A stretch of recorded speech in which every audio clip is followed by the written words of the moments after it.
પુરુષોત્તમ ભગવાનની જય। આજે આપણે પુરુષોત્તમ માતમનો 9મો અધ્યાય વાંચશું।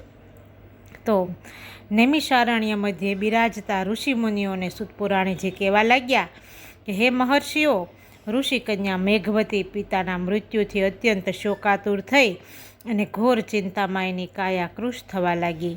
આશ્રમનું એકાંત એને ખાવા ધાતું હતું, તેથી એ વનમાં એકલી રઝળવા લાગી। એક સમયે દેવયોગે મહાક્રોધી એવા દુર્વાસા ઋષિ ફરતા ફરતા આશ્રમે પધાર્યા। સેંકડો સૂર્યોનો તાપ જેવો સાથે લઈ અને ફરતા એવા દુર્વાસા ઋષિના ક્રોધથી ત્રણેય લોકના સર્વજીવો ધ્રુજતા, દેવો દાનવો પણ કાપતા, પાતાળ લોકના નાગરાજો મોં છુપાવી દેતા। ઋષિ દુર્વાસા એવા ક્રોધી હતા કે ભગવાન શ્રી કૃષ્ણ અને રૂક્ષ્મણીને એકવાર એમણે રથના ધૂંસરે બળદની જેમ જોડેલા। ઉઘાડા પગે રથ ખેંચતા રૂક્ષ્મણીને તરસ લાગી, પ્રાણ કંઠે આવી ગયા।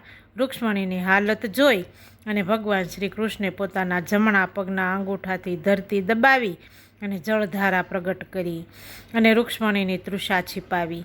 આ જોઈ અને દુર્વાસા ઋષિ અત્યંત ક્રોધાયમાન થયા અને ભગવાનને પણ શ્રાપ આપ્યો કે હે કૃષ્ણ, તમે આજે મારી સેવામાં છો, છતાં તમે તમારી પત્ની પર પ્રેમ વ્યક્ત કરવા તમે પૃથ્વીમાંથી ગંગા પ્રગટ કરી મારું અપમાન કર્યું છે। તેથી હું તમને શ્રાપ આપું છું કે તમારા બંનેનો વિયોગ થજો, તમે વિયોગમાં ઝૂરી ઝૂરી મરશો। આવા મહાક્રોધી દુર્વાસા ભાગ્યે જ પ્રસન્ન થતા અને જ્યારે પ્રસન્ન થતા ને ત્યારે ન્યાલ કરી દેતા। એવું વરદાન આપતા કે 84 લાખ જન્મોનું દુઃખ દૂર થઈ જાય। પિતાના મૃત્યુથી શોકાતુર થયેલી મેઘવતીએ દુર્વાસાને પોતાના આશ્રમે પધારેલા જોઈ શોક ભૂલી એમને આસન આપ્યું, ઘણા ભાવથી સેવા પૂજા કરી અને ઋષિના ચરણ પકડીને ઘણા ભક્તિભાવથી કહેવા લાગી, હે દેવ, આપના પાવન પગલાંથી મારા સ્વર્ગસ્થ પિતાનો આશ્રમ પવિત્ર બન્યો, મારું જીવન ધન્ય થયું। સદાશિવના અંશરૂપી એ મહર્ષિ અતિ પ્રસન્ન થઈને બોલ્યા કે હે કન્યા, તે તારા ધર્મનિષ્ઠ તાતના કુળને દીપાવ્યું છે। તારો ધર્મ પ્રેમ જોવા માટે જ હું અહીં આવ્યો છું અને અહીંથી બદ્રિકાશ્રમ તરફ પ્રયાણ કરીશ।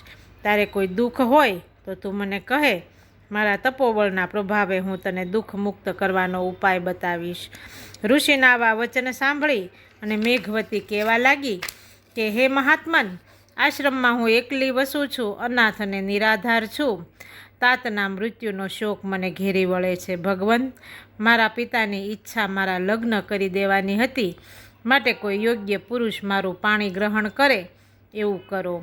મારી કૌમારી અવસ્થા વીતી જાય છે, કાલે મારો કન્યાકાળ પૂરો થશે। આ ઘોર ચિંતાના કારણે મને ભોજન ભાવતા નથી, સેજ શૂળી જેવી લાગે છે। મારી પ્રાર્થના સાંભળી અને હે કૃપાનાથ, મારું દુઃખ દૂર કરો। આર્ત સ્વરે આટલું બોલી અને ઋષિકન્યા મેઘવતી દુર્વાસા ઋષિ સામે આશાભરી નજરે મીટ માંડી અને જોવા લાગી। આ સાથે 9મો અધ્યાય સમાપ્ત થયો। બોલો પુરુષોત્તમ ભગવાનની જય।